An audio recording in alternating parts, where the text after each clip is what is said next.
Bom, pessoal, boa tarde.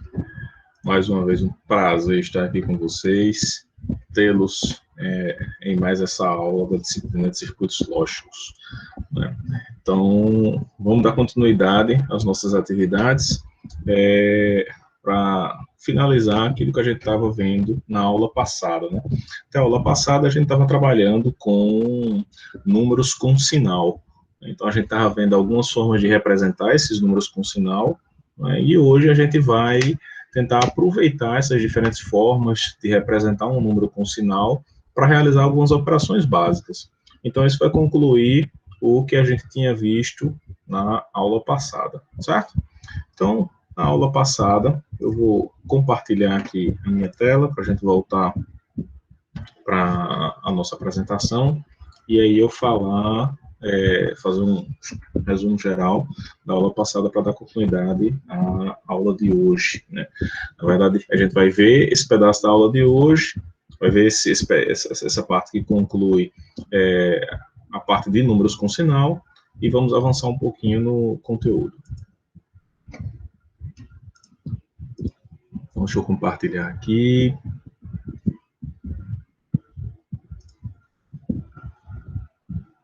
Pronto, todo mundo está vendo minha tela? Vocês lembram que...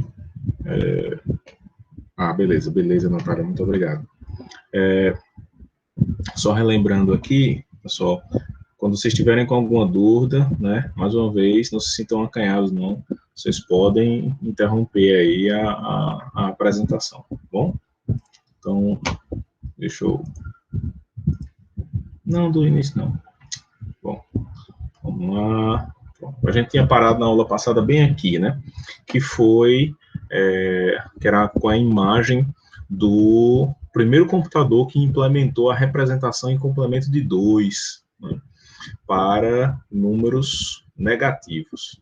Então, a gente passou desde a representação em sinal e magnitude, ou sinal e módulo. Depois dessa representação de sinal e módulo, né, começou em 1956, se não me engano, a primeira representação. A gente passou para uma representação em complemento de 1, em 59, com o PDP-1, e em 1965 teve o primeiro computador com representação em complemento de 2, que é a representação que nós utilizamos até hoje, certo? Então, qual é a diferença de um para o outro, né? E quais vantagens e desvantagens?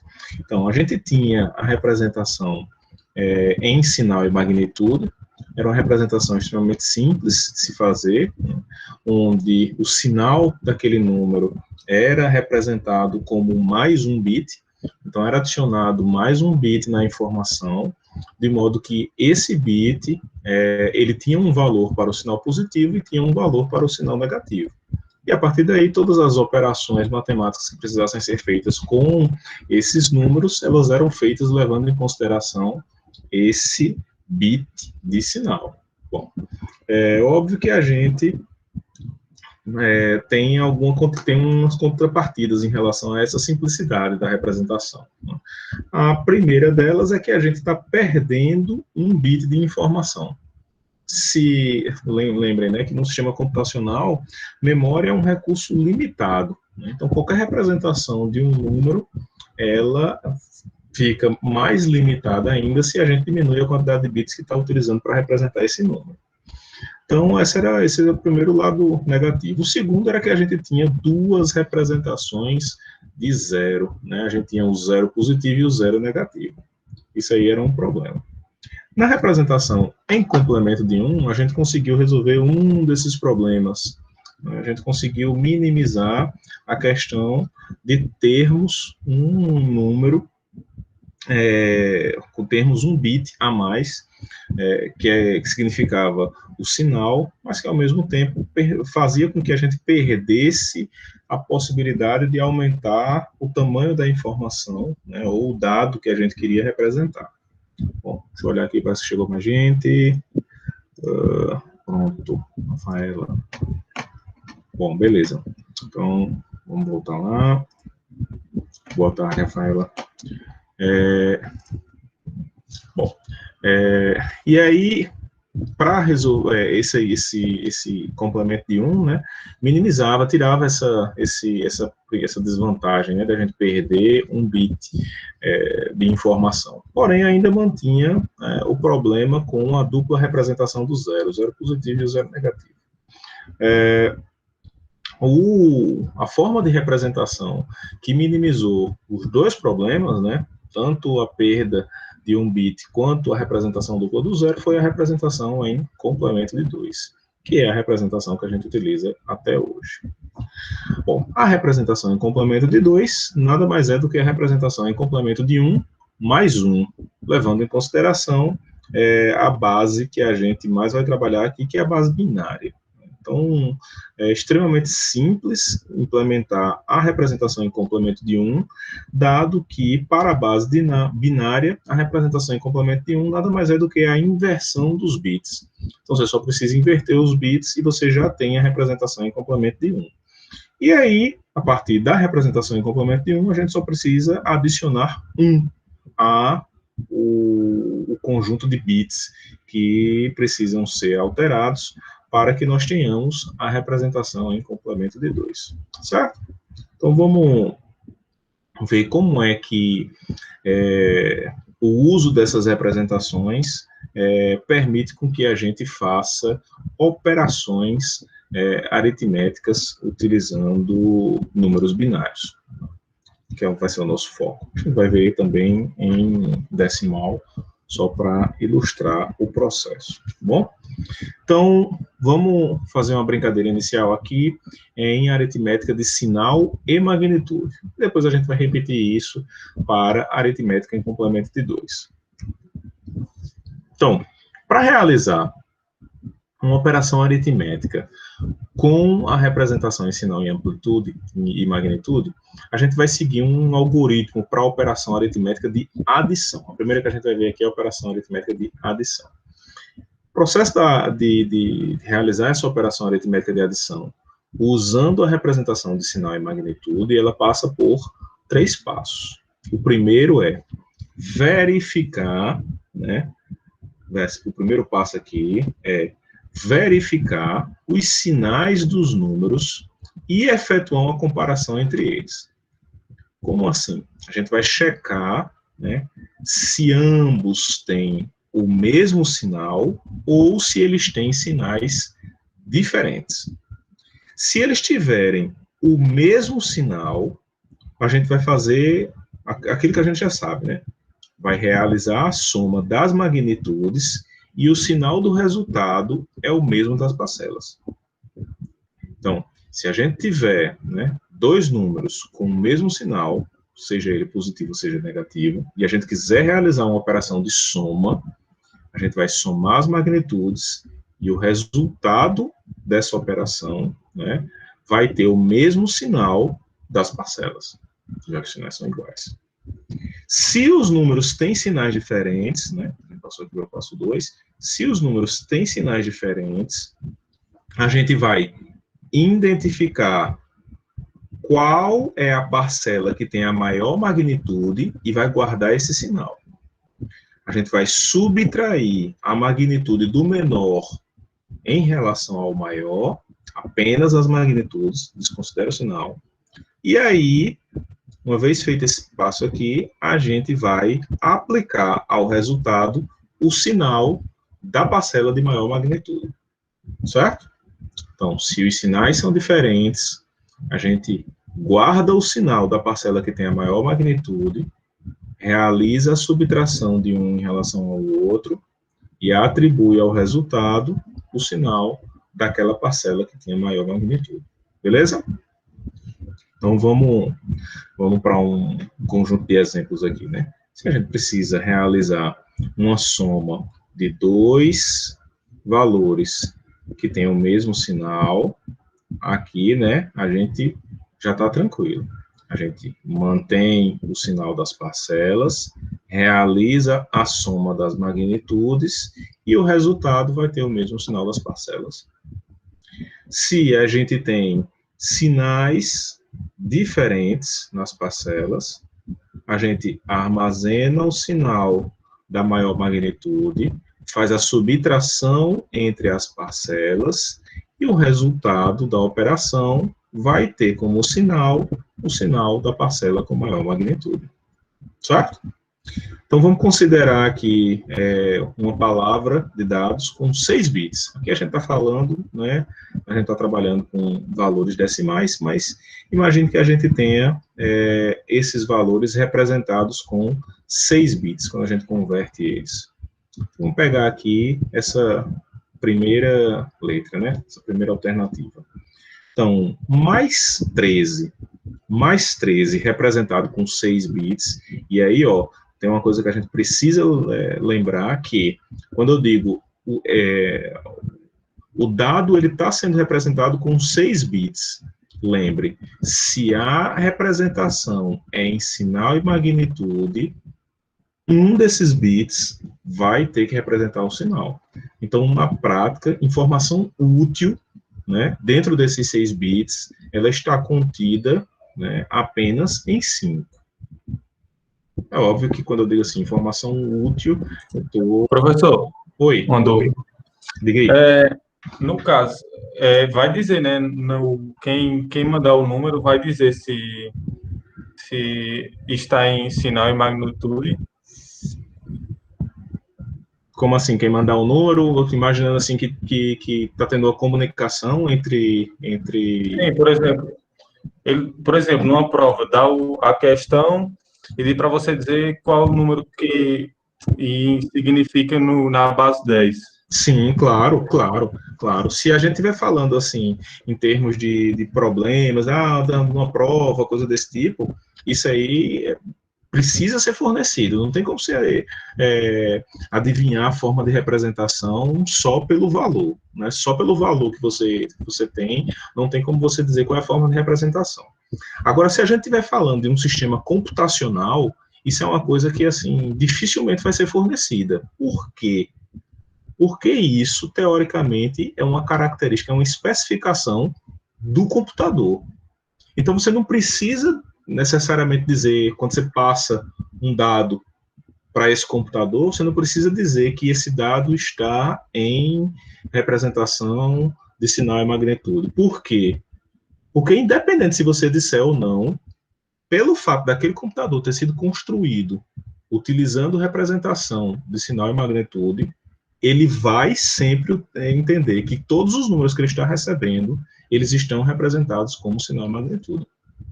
Então, isso inclusive é uma coisa interessante, que é, você, por exemplo, se você pegasse o PDP-1, que era o computador que implementou representação em complemento de 1, e pegasse o PDP-2, o PDP-8, que foi o primeiro computador que implementou representação em complemento de 2. Se você pegasse esses dois computadores, eles não eram retrocompatíveis. É como você pegar o PlayStation 3 e o PlayStation 2. Né? O jogo do PlayStation 3 ele não roda no PlayStation 2 e assim por diante. Por quê? Porque em hardware, né, eles são diferentes. Então, a informação que foi utilizada... Rapaz, eu estou falando PlayStation 3, eu não sou tão antigo assim, não. Eu devia ter usado o exemplo do PlayStation 4 e o PlayStation 5, né, que é uma coisa mais moderna. Bom, se você pegar, né, o dado que está sendo enviado para ambos os computadores, eles vão trabalhar com essa informação de maneira diferente. Por quê? Porque em sua construção, cada um utiliza um tipo de representação. Então, isso é uma coisa que precisava se tomar cuidado, né, quando a gente está... Isso é uma coisa que precisa se tomar cuidado quando a gente está falando de sistemas computacionais, que é, se você não tiver noção das especificações daquele computador, você pode levar aquela máquina a gerar uma informação errada pelo fato de que ela trabalha com um dado tipo de sistema de numeração, ou um dado tipo de representação de número, certo? Certo, Então, obrigado. Beleza. Qualquer dúvida, estamos às ordens. Então, dando continuidade. Nesse caso aqui, né, o processo, a operação é relativamente simples. Só levando em consideração que a gente precisa, né, ter na mente que esses 2 bits aqui, eles vão representar o sinal dessa palavra, né, desse vetor de dados, desse vetor de bits, desse string de bits, né? Então, esse, lá no computador, vai ter lá uma certa posição da memória, né, que vai ter esses 6 bits. E essa posição da memória é imutável, a quantidade de bits. Eu não consigo aumentar essa quantidade de bits, né? Porque, no fim das contas, ele é um chip, né? É um hardware, é uma coisa fixa. Você não consegue mexer depois que está pronto, né? Aumentar, diminuir, então tudo está lá guardadinho. Então, beleza. Então, se eu pegar aqui, né? Quanto é 13 em binário e representado com 5 bits, né?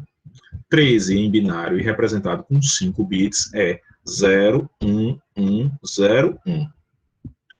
E quanto é 12 em binário? Se 13 é 1, 1, 0, 1, 12 é isso aqui menos 1, não é? Então é 1, 1, 0, 0. Então aqui está a representação de 13 e aqui está a representação de 12. Dado que a gente está realizando uma operação de soma, como os dois sinais são iguais, aqui é tranquilo, é só correr para o abraço. Soma isso aqui e vamos ver qual é o resultado. 1 mais 0 é 1, 0, 0 dá 0, 1 e 1 é 0 e vai 1, 1 e 1 é 0 e vai 1, mais 1 dá 1, aqui veio 1, esse 1 desce para cá, pronto. Esse aqui é o resultado de 13 mais 12. E qual é o sinal? É o mesmo. Pronto. Então, está aí a resposta de 13 mais 12. Lá, a gente faz a continha, bonitinho, um pouquinho deslocado. Maria, acrescenta o sinal, pronto, está aí. Então, a gente observa, né, que a operação resulta em 25. Certo? Beleza. Mas e se a gente tiver uma operação, né, onde os sinais são diferentes? Bom, no caso dos sinais diferentes, a gente já viu. A gente vai pegar as duas magnitudes, vai checar qual é a que tem o maior valor, vai guardar o sinal da magnitude de maior valor e vai realizar a subtração entre as parcelas. O resultado da operação vai ter como sinal o sinal da maior magnitude. Então, aqui na prática, a gente vai fazer 21 menos 10 e vai guardar o sinal do 21 e a resposta vai ter o mesmo sinal dessa parcela. Então, menos 21 é representado por 1, e esse 1 aqui, né, só lembrando, são 6 bits, esse 1 aqui representa o sinal, do mesmo jeito que esse 0 aqui representa o sinal. Então, a gente vai realizar a operação aqui, vai ser uma operação de subtração. Realizando essa operação de subtração, o resultado vai ser acrescentado ao resultado o sinal da parcela de maior amplitude. Então, o resultado final vai ter que ter 1 na frente.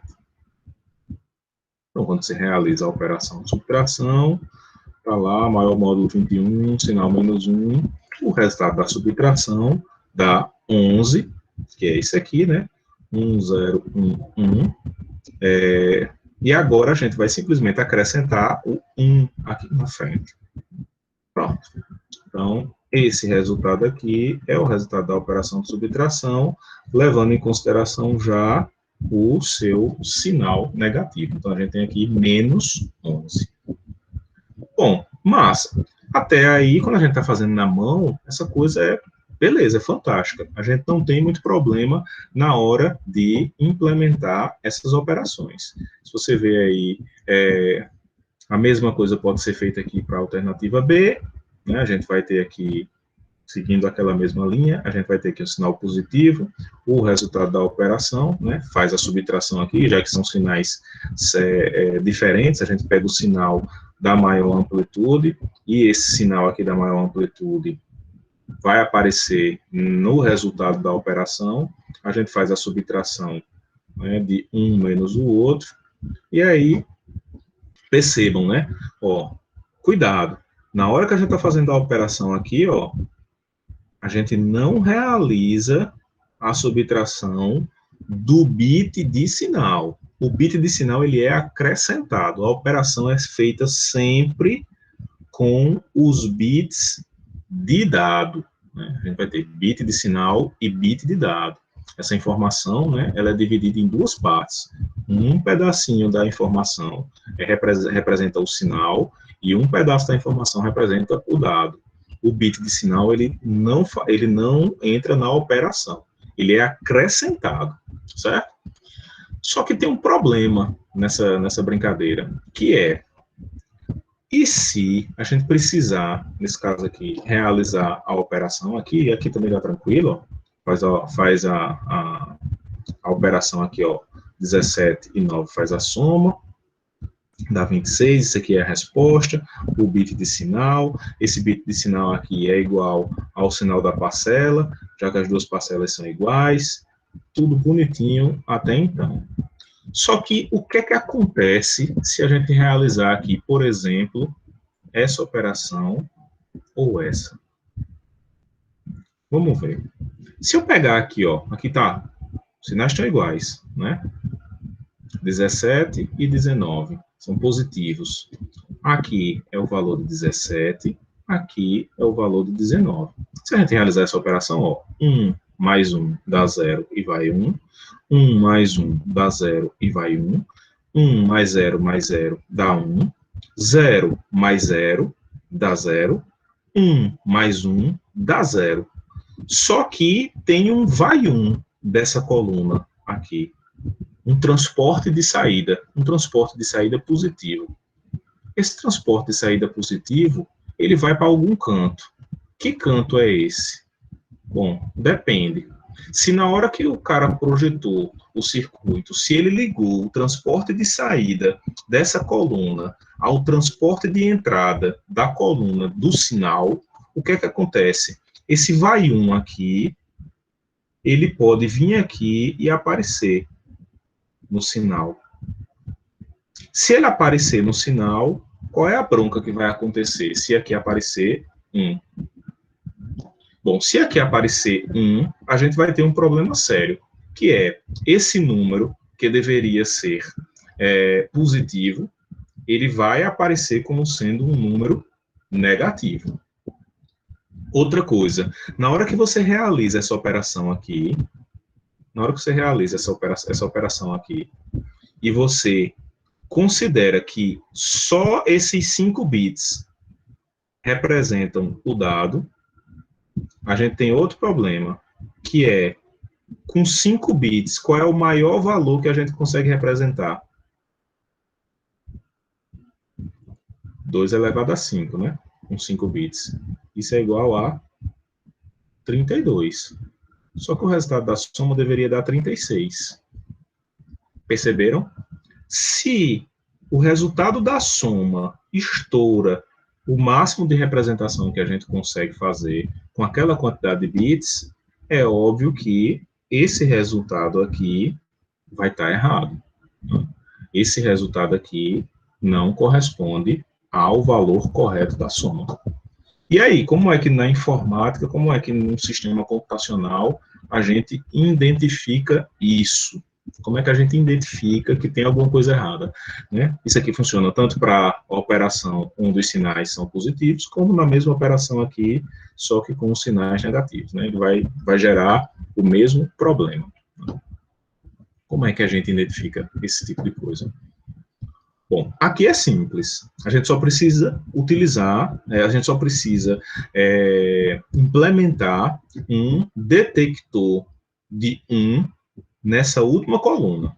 Se por um acaso a gente identifica que houve um vai 1 na última coluna, a gente chama isso aí de overflow, de estouro. Se isso aqui for detectado, a gente diz que o que aconteceu foi um overflow, que é a existência de um vai 1 para o bit de sinal. E isso representa o quê? Que ao invés de 5 bits para representar o resultado daquela operação, eu precisaria de 6. Então, o resultado da operação é um resultado que não está correto. Então, isso aí é uma forma da gente identificar um erro em uma operação de soma. A gente pode corrigir esse erro, na prática, a gente só vai detectar. No sistema computacional, é isso que acontece. A gente detecta que aconteceu um estouro. Então, para a gente detectar que houve um estouro, é identificar que aconteceu um erro. Esse erro pode ser corrigido, bom, depende de como seja o seu sistema. Pode ser que você realmente precise desse valor aqui. Se você realmente precisar desse valor aqui, aí danou-se. Não tem como representar com 5 bits. Você vai, nesse caso, você estaria limitado a representar magnitudes que vão de valores que vão de menos 31 a mais 31. A sua magnitude máxima aqui é 31. Né? Então, para representar esse tipo de valor aqui, você precisaria mudar o seu hardware e aumentar a quantidade de bits. Certo? Bom, quais são as desvantagens nesse tipo de implementação, né? Bom, é claro que a gente vai ter uma desvantagem associada ao custo. Por quê? Porque existe a necessidade de construção de 2 elementos, né? Um para realizar a soma e outro para realizar a subtração. Você ia precisar de 2 hardwares. Por quê? Porque não dá para fazer a mesma coisa. Vocês perceberam que o algoritmo é diferente quando a gente tem soma e quando a gente tem subtração. Não é o mesmo algoritmo. Né? A segunda desvantagem é a velocidade para que a gente obtenha o resultado. Então, a velocidade diminui. Por quê? Por que acontece essa diminuição de velocidade, essa perda de velocidade? Né? Porque você perde muito tempo na manipulação dos sinais. Né? Você precisa guardar o sinal, né, armazenar o sinal em um canto, realizar a operação, depois pegar o sinal e substituir o bit mais significativo. Então, você perde tempo na hora de realizar esse tipo de processo. E a outra coisa, né, a gente já tinha discutido, a dupla representação do zero, né, que exige circuito específico para evitar erros. Né? Por quê? Porque a gente vai ter lá, né, mais zero e menos zero. Dependendo do que você queira fazer, isso pode ser um inconveniente. Bom, para resolver a bronca toda, foi-se desenvolvido o complemento de 2. Né? A gente já tinha passado pelo complemento de 1, mas o consolidado até hoje é o complemento de 2. E aí a gente vai realizar operações utilizando complemento de 2 e seguindo uma aritmética, um algoritmo da operação de adição. Também dividido em 3 passos. Né? Primeiro passo, somar os 2 números bit a bit, inclusive o bit de sinal. Percebam, né? Na representação em complemento de 2, a gente não tem um bit de sinal. Quando eu digo aqui, ó, inclusive o bit de sinal, você vai aproveitar todos os 6 bits, caso a gente estivesse realizando a operação com 6 bits. Desprezar o último vai 1. O último vai 1. O que na 6ª coluna tiver um vai 1, a gente despreza, joga fora. Ocorre overflow quando o transporte de entrada do bit de sinal, ou seja, do bit mais significativo, é diferente do transporte de saída desse mesmo bit. Então, quando eu tiver lá, né, se eu tiver, vamos pegar aqui 2 bits. Esse aqui vai ser o meu bit mais significativo. Se o transporte de saída desse bit aqui, né, quando eu realizar a minha operação aqui, se o transporte de saída desse bit for diferente do transporte de entrada, a gente diz que teve um overflow. Se isso não acontecer, a operação não gerou nenhum overflow. Certo? Bom, se o processo for de subtração, o que é que a gente faz? Realiza o complemento de 2 do subtraindo, independente se é um valor positivo ou negativo. Se for um valor positivo ou um valor negativo, a gente vai implementar complemento de 2. Somar os números utilizando o algoritmo da adição já mostrado anteriormente. Então, a gente vai utilizar o mesmo algoritmo com uma diferença. Se a gente quiser realizar subtração, a gente, antes de realizar a subtração, a gente vai pegar o subtraindo e vai aplicar complemento de 2 nele. Então, no fim das contas, a gente precisa lembrar que a gente pode realizar a operação de subtração através do complemento de base. E tem outra coisa bacana. A gente vai realizar essa operação de subtração como ela sendo uma operação de soma.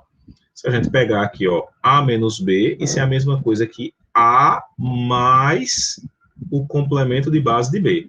O transporte de saída do último algarismo é desprezado. Mas como assim, professor? Isso aqui eu não me convenci muito, não. Bom, vamos com um exemplo? Como é que a gente faria para executar, né, para realizar essa operação aqui, ó, 24 menos 12? Como sendo uma operação do tipo A mais menos B. Como é que eu faço isso em complemento de 2, em complemento de base?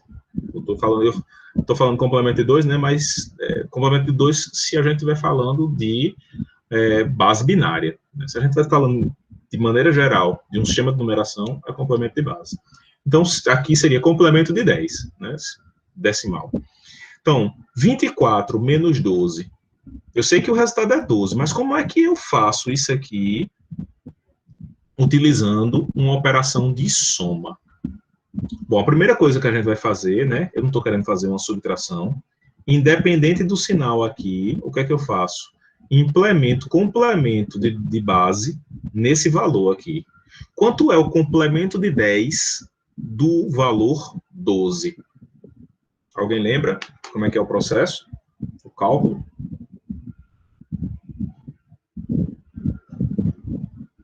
Estão lembrados aí?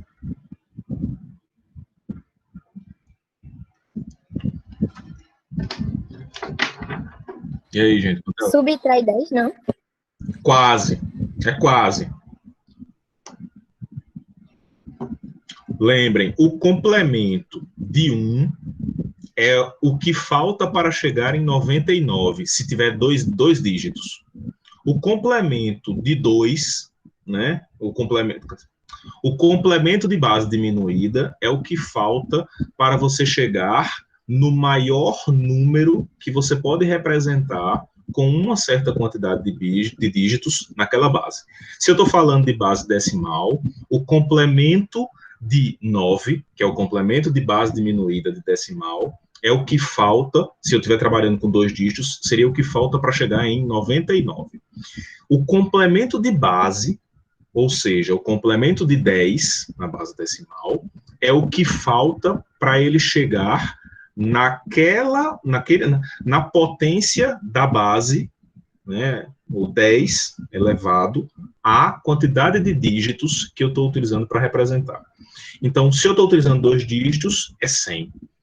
Então, lembra, né? O complemento de base diminuída é o complemento de base menos 1. O complemento da base é o complemento de base diminuída mais 1.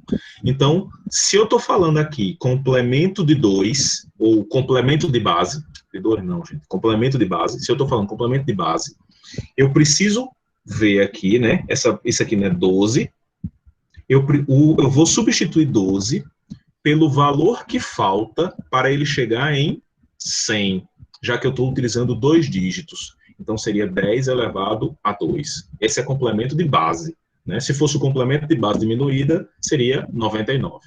Então, se é 100, quanto falta daqui para que isso aqui chegue em 100? 88, não é isso? Então, lembrando o algoritmo, se eu vou realizar uma subtração, eu aplico complemento de base no subtraindo e faço uma soma. Pronto.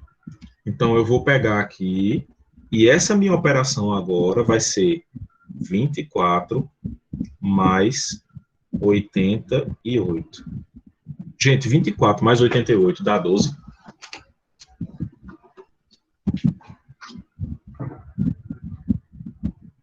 E aí?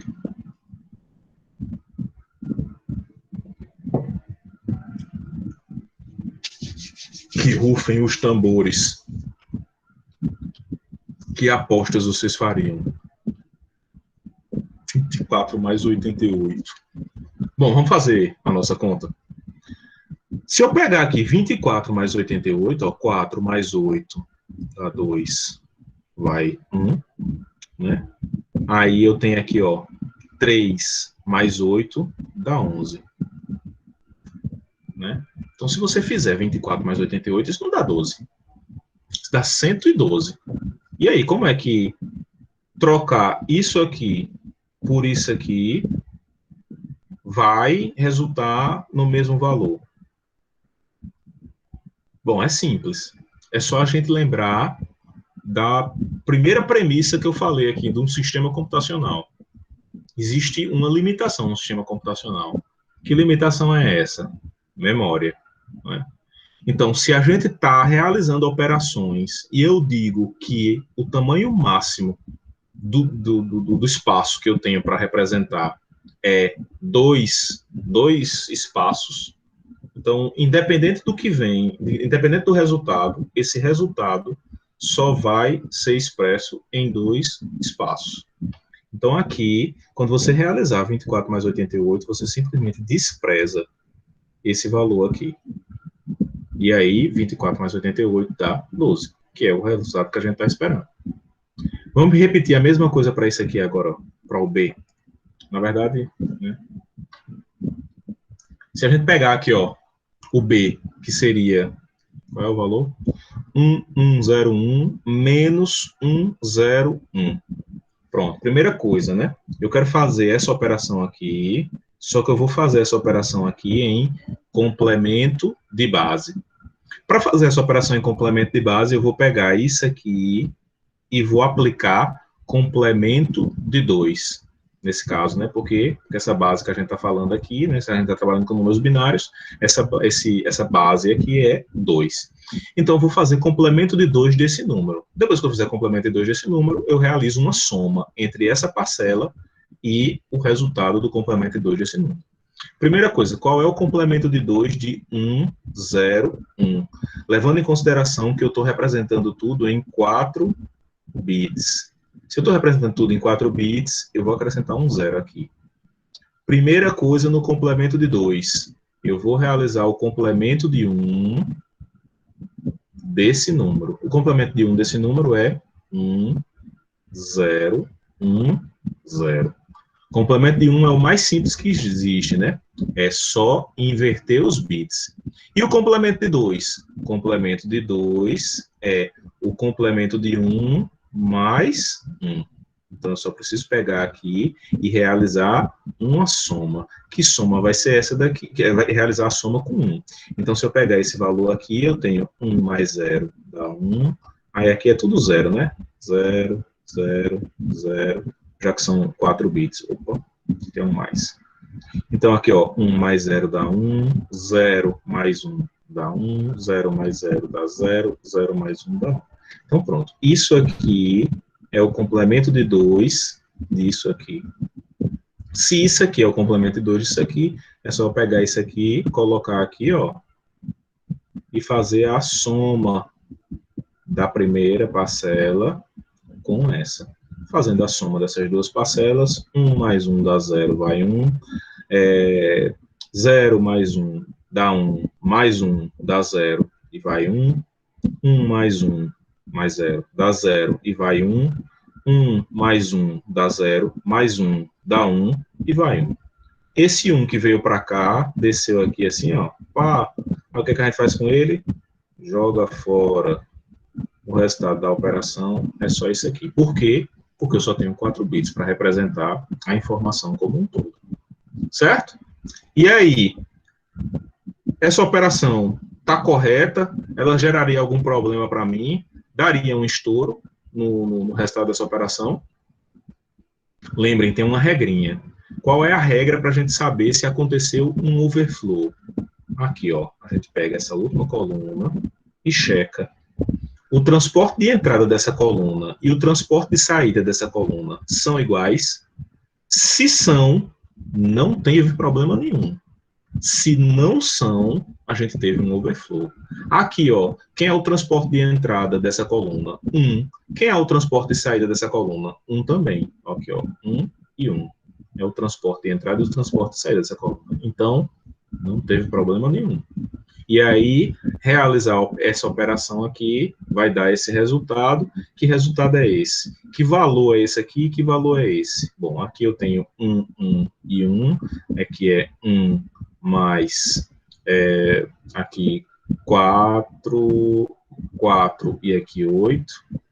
Então, que valor é esse aqui? Isso aqui é 13. 13 menos 5. 13 menos 5, né? Aqui é 13. 13 menos 5 tem que dar 8. Pronto, é esse valor que deu aqui. E a gente fez essa subtração como sendo uma soma.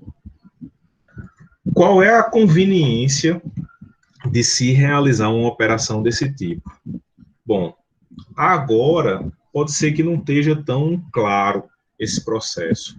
Quando a gente começar a ver aqui o que são portas lógicas, quando a gente começar a ver aqui o processo de implementação dessas estruturas, vocês vão ver que permitir com que essas operações, apesar de ser diferente, elas possam ser realizadas por um mesmo hardware, vai facilitar e vai economizar e muito na hora de você implementar um circuito desse tipo, um dispositivo desse. Né? Porque perceba, agora, ao invés de eu precisar ter um somador e um subtrator, eu só preciso ter um somador e um dispositivo que realiza o complemento de 2. Eu não preciso ter 2 hardwares muito complexos. Eu posso ter um somador e só um complemento de 1. Você diz, como assim? Não era para ser complemento de 2? É. Só que no fim das contas, se você tem um somador e você tem o hardware que faz o complemento de 1, o resultado do complemento de 1 pode ser somado com 1 utilizando o próprio somador que você já tem. Então, você consegue minimizar em muito, né, a quantidade de recursos que você vai precisar para implementar um dispositivo desse. Bom, outras características associadas ao complemento de 2, né? As operações de adição e subtração, elas são realizadas como adição, então ambas vão ser implementadas como adição. As operações de subtração são realizadas como soma de complemento, minuendo mais o complemento do subtraendo. Se o resultado encontrado é um valor positivo, o valor decimal correspondente da magnitude obtido por pura conversão de 2 para a base 10. Se o resultado encontrado é um valor negativo, primeiro deve se converter esse valor para a representação de sinal e magnitude, que consistirá em trocar o valor dos bits da magnitude e somar 1 ao resultado. Em seguida, converter a magnitude da base 2 para 10. Isso aqui é o processo para, quando você realiza a subtração, você efetivamente vê qual é o valor que tem. Né? Porque lembre, tem uma diferença entre o que está aparecendo lá na memória e o que a gente lê como valor, né? O que a gente lê como valor é o resultado da conversão daquele dado que está lá na memória para uma base que a gente conhece. Certo?